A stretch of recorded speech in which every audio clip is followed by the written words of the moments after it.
Est-ce qu'il ne s'agit pas d'une forme, une sorte d'amalgame?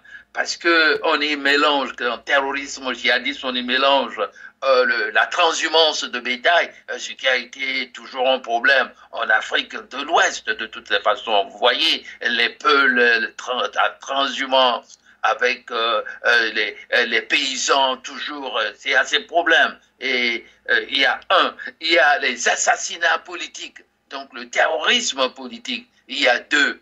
Il y a le terrorisme, appelé le djihadisme comme vous le voulez, mais ce qui est né donc du Mali, et ce n'est pas simplement du Mali, bien sûr, en Afrique, mais c'est venu d'ailleurs, Afghanistan, Irak, Syrie, et j'en oublie, n'est-ce pas? On mélange tout cela et on met ça sur le dos d'un régime. Est-ce que c'est fait, comme on le dit en anglais? Est-ce que c'est juste? Euh, Merci, professeur. Je vais vous simplifier tout ce calcul-là qui a l'air très, très compliqué.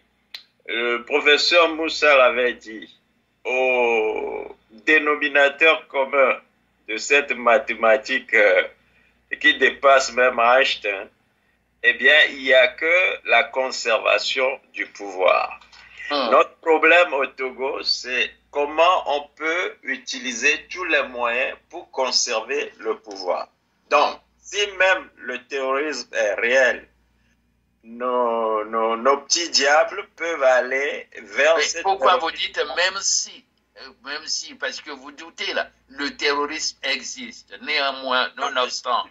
Ça, on est d'accord là-dessus. Mais quand on se mélange les définitions, alors vous allez vous perdre. C'est pour cela que je veux qu'on soit focus sur le genre de terrorisme qu'on a au Togo. Parce que si c'est le djihadisme, nous, au Togo, je crois qu'il n'y a qu'une petite ethnie qui est musulman au Togo. On n'a pas besoin de ce... Ils ne viendront pas nous tourner tous chrétiens, animistes et autres pour devenir des musulmans. Donc, et quand ces gens-là tuent des musulmans, alors ce ne sont pas des djihadistes, c'est des bandits, et je le précise.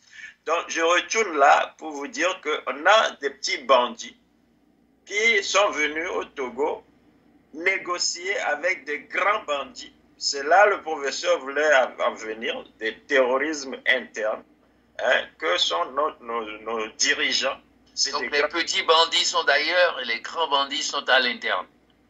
Tout à fait. Alors, ils sont en train de s'associer pour faire leur fête à la pauvre population que nous sommes. Donc, nous sommes en train de voir un pouvoir qui ne veut pas lâcher, qui veut conserver ce pouvoir-là et qui se donne tous les moyens pour rester en place. Même s'il faut négocier avec les trafiquants de bœufs, avec les trafiquants d'armes, avec les trafiquants, narcotrafiquants, tout ce que vous voulez, notre port aidant, notre port autonome de Lomé aidant, eh bien, on négocie pour rester au pouvoir. On ferme les yeux sur les entrées, les sorties de ces terroristes, même si c'est au dépens de nos pauvres militaires. Et ça, c'est ce qui me fait mal, moi. Comment on peut en être arrivé là, à sacrifier notre propre population pour un siège, un fauteuil présidentiel qu'on sait qu'il ne sera pas éternel. Et c'est de là qu'on doit sortir.